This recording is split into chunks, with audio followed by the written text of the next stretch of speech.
So I'm about to head in to see M. Night Shyamalan's Knock at the Cabin. Now, he has made some of my favorite movies of all time, and he's made some abysmal movies, but he always makes interesting movies that are worth talking about, whether good or bad, for the right reasons or for the wrong reasons. You want to talk about them. They are interesting. I've only watched the teaser trailer for this movie, so I don't really even know what to expect. Even the reactions I've seen on the internet are just as divisive and polarizing as most M. Night Shyamalan films. So I'm excited to check this one out. Don't know what to expect. I'll let you know what I thought when I get out.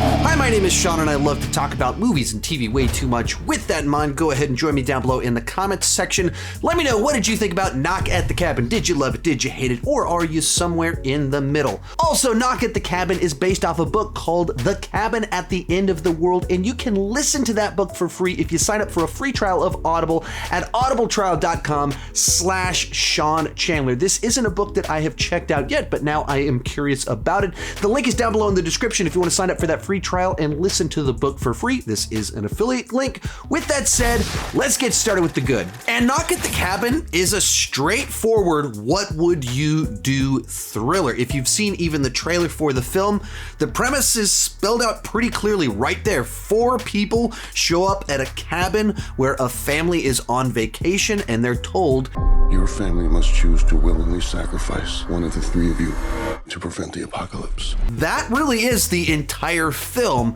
kind of playing out, is this true? Are they lying? Is it a suicide pact? Do they believe what they're saying? What evidence would it take to convince you that this sort of situation was real? And because it's so extreme and the people that show up are so convincing in what they're presenting to this family, just kind of puts you on the edge of your seat of like, what's going on here? What am I supposed to believe? And you kind of get sucked into the world of these characters, and the exact questions that they're thinking through their heads, you are running through your mind at the exact same time. And it just makes for a very tense situation.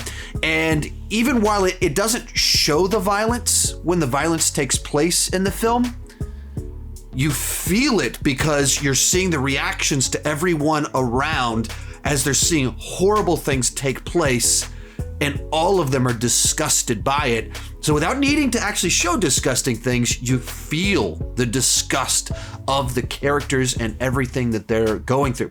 And the reason that all of this works is the performances here are really good. The one that people are probably going to be talking about the most is Dave Bautista as kind of the leader of these 4 people that show up saying that the world is going to end if this family doesn't sacrifice one of their family members. And obviously he's most known for playing Drax the Destroyer, but he's also made it really clear he's not looking to follow the same career path as The Rock or John Cena. He actually wants to be an actor. He wants to be taken seriously, and you can see that in the choices of roles that he's taking, that he's not just going for lead parts, he's not just going for big flashy franchise parts, he's going for parts that push him as an actor. And that's exactly what you see in this movie. This guy that is trying to be friendly, trying to connect with people, while at the same time demanding the impossible from them and bringing, I guess, the worst possible news that you could bring to people. And so there's a lot of this big balancing act that he has to do in trying to convey a lot of emotions without being emotional, and have concern, be likable while doing something incredibly off-putting. It's like there's a lot in there, and he has to have a performance that makes you go like, I don't know exactly what's true. I don't know what to believe from this guy. What does this guy believe? And he's able to pull all of that off, which is pretty cool to see. The other kind of standout in here is one of the 2 husbands in the film. I don't think I've ever seen him in anything before. He looks like Eric Bana 2004. And so it's like, this guy looks a lot like Eric Bana. So my brain just kept saying, yeah, Eric Bana, but it's not him. He's really the other lead in this film that's kind of pushing back against these people bringing the bad news and doing more of the interactions. The Frozen voice actor, Mr. Groff, he's there, but because of something that happens in it, he's not the one that's leading and guiding and kind of pushing as much, and doesn't quite have as much of kind of a character arc as the other guy. And that other guy, like I said, maybe I'm missing it, but I don't think I've seen him in anything before, nothing that stood out.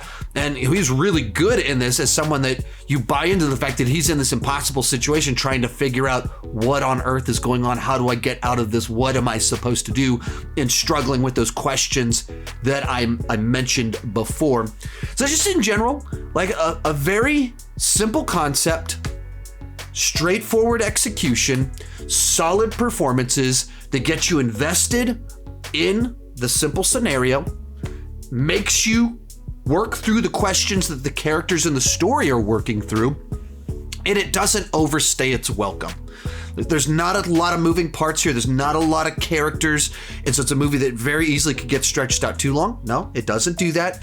Right out of the gate, things kick into motion, and there's just enough change in the things that kind of play out, but it never feels like it's stretched out. It's kind of just the right amount. It's a pretty short film, and so did a nice job at what you kind of want from one of these simple, straightforward M. Night Shyamalan thrillers with kind of some interesting ideas in there and some nice performances from places you wouldn't necessarily expect them.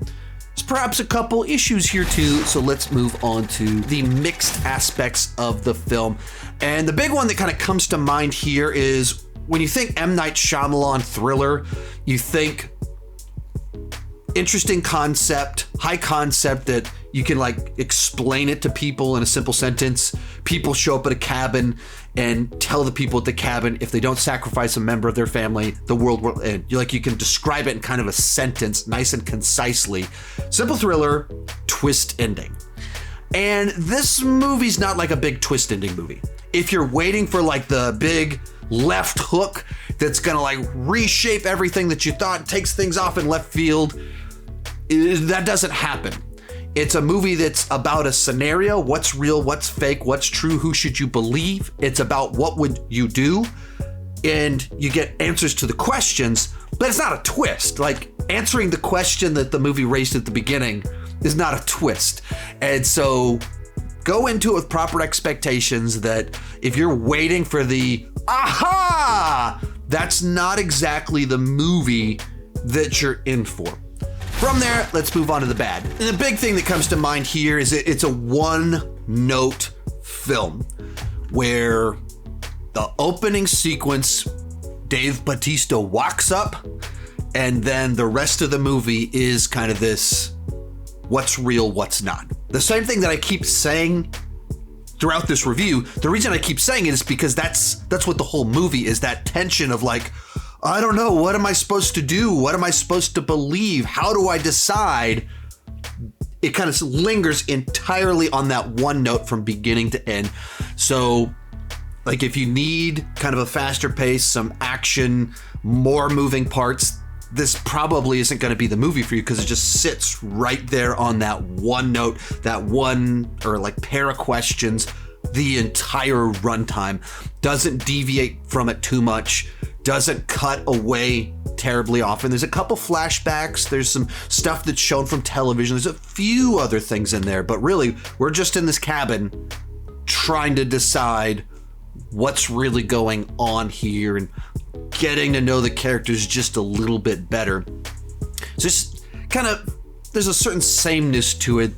And then along those same lines, I mentioned that it's like not like a big twist movie.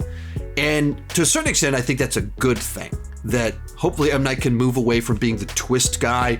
And some of his movies have a big twist and you just roll your eyes like, why on earth did you do that? Like, what was that? This whole thing exists because you thought you were being clever? Oh, well, that was disgusting.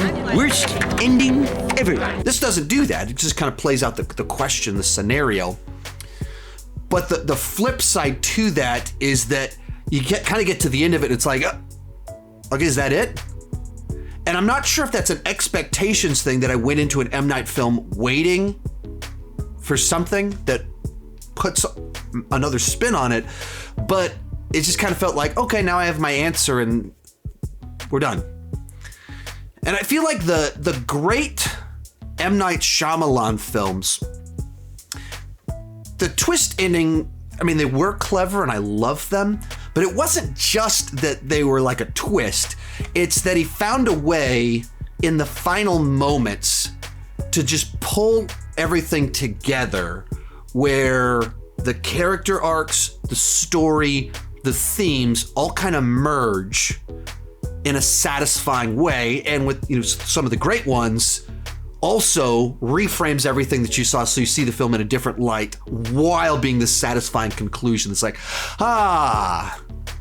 and this movie just doesn't have kind of that release where you have that satisfying moment. And it's like I said, it's not, expectations absolutely could be an element to that of just waiting for something that wasn't there and wasn't happening. But the flip side is that there's just not a moment where it really feels like everything climaxes and it crescendos with these character arcs and these big explorations and the decisions and the choices that must be made and how you understand what's going. You just don't really have that. It's, okay, it's done now and the credits are rolling. Cool. We made it to the end of the movie. So for me, it kind of felt like, all right, that was an interesting exploration, and you didn't do anything to embarrass yourself, but you also didn't do anything to really wow me either. M. Night Shyamalan's kind of known for like maybe these swing for the fences kind of moments where he tries something and maybe it works and maybe it doesn't. And this one feels like him like, yeah, I just want to get on base, play it out, have some good acting, do some what ifs. It's not going as big and bold as some of his other movies. So, like I said, doesn't have somebody like roll your eyes at it, but it also doesn't pay off like you might hope. With that said, remember to join me down below in the comment section. Let me know, what did you think about Knock at the Cabin? Was it one of his better films? Was it another just absolute dud? Or are you kind of like me? It's right there in the middle as something that had a lot of things you liked, but certainly doesn't reach the heights of the best that he's done. Also, I will be doing an updated M. Night Shyamalan ranking coming up just tomorrow, so just be on the lookout for that. And I'm going to be doing a bunch of travel over the next few months. I'm going to be at Fan Expo Portland, Fan Expo Cleveland, MegaCon in Orlando, and I'll actually even be at an event in LA later this month as well. If you live in any of those areas, I'll pin a comment that has all the details on how you can attend. For me, this was a distinctly mid-tier M. Night Shyamalan film. I liked it. I thought it was good. It was interesting. It kept my mind engaged, but it was far from his best films, his classic films from 20 years ago. But it's not an embarrassment at all. It doesn't do anything where you roll your eyes like, oh my goodness, what on earth was he thinking? No. Plays it a little bit safer than normal while still kind of having his distinct vibe and flavor to it. And maybe that's a good direction for him to go. I enjoyed it. If you're an M. Night fan, you should go check this one out. Overall, it's a B on the entertainment scale, a 7. And if you're an M. Night fan, or if you like claustrophobic thrillers, maybe go check this one out. But remember, it's not an action film or anything like that. It's very much kind of a thoughtful sort of film. I'll be doing that updated M. Night Shyamalan ranking this weekend. Also, if you're interested in checking out the book the movie is based on, use that link down below in the description to get a free trial of Audible. Thank you so much for watching. Keep talking movies and TV too much. Bye-bye.